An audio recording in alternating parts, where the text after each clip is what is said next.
video, we will be discovering the patterns in nature. As you can see, I have here my group mates. Hi guys! What is patterns in nature? When we say patterns in nature, it is irregular, visible forms that can be found in the natural world.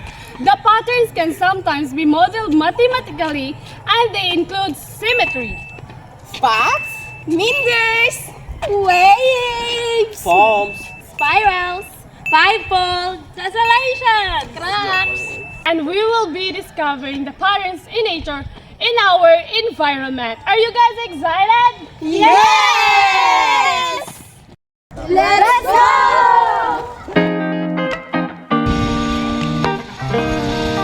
Symmetry. Symmetry is a pervasive living thing. Symmetry in math is a property of an object to be divided into two identical mirror halves. And there are different parts of the symmetry. The threefold symmetry, the fivefold symmetry, the sixfold symmetry, the mirror symmetry, and the rotational symmetry.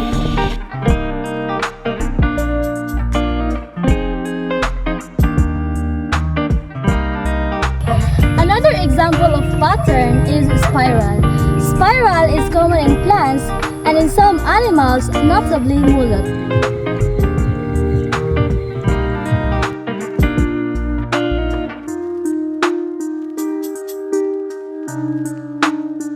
Another example of pattern is meanders. Meanders are serious bends in rivers or other channels which form as a fluid, most often water, and flows around bends. Waves are disturbance that carry energy as they move.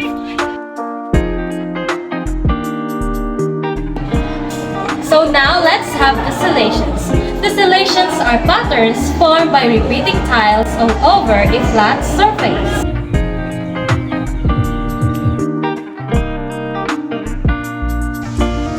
There are many patterns that we can find in the environment, and one of these is cracks. Cracks is a linear opening that forms in materials to relieve stress. When an elastic material stretches and shrinks uniformly, it eventually reaches its breaking strength and then falls suddenly in all directions. these patterns paths have an evolutionary explanation. They have function that increase in chances. It is also the result from chemical phenomenon that is usually defined as the diffusion effect. Oh, I saw an example of spots. This leaf is an example of spot. As you can see, this leaf is having pattern of spot. It is also defined as the effect of a specific pattern that is called spots.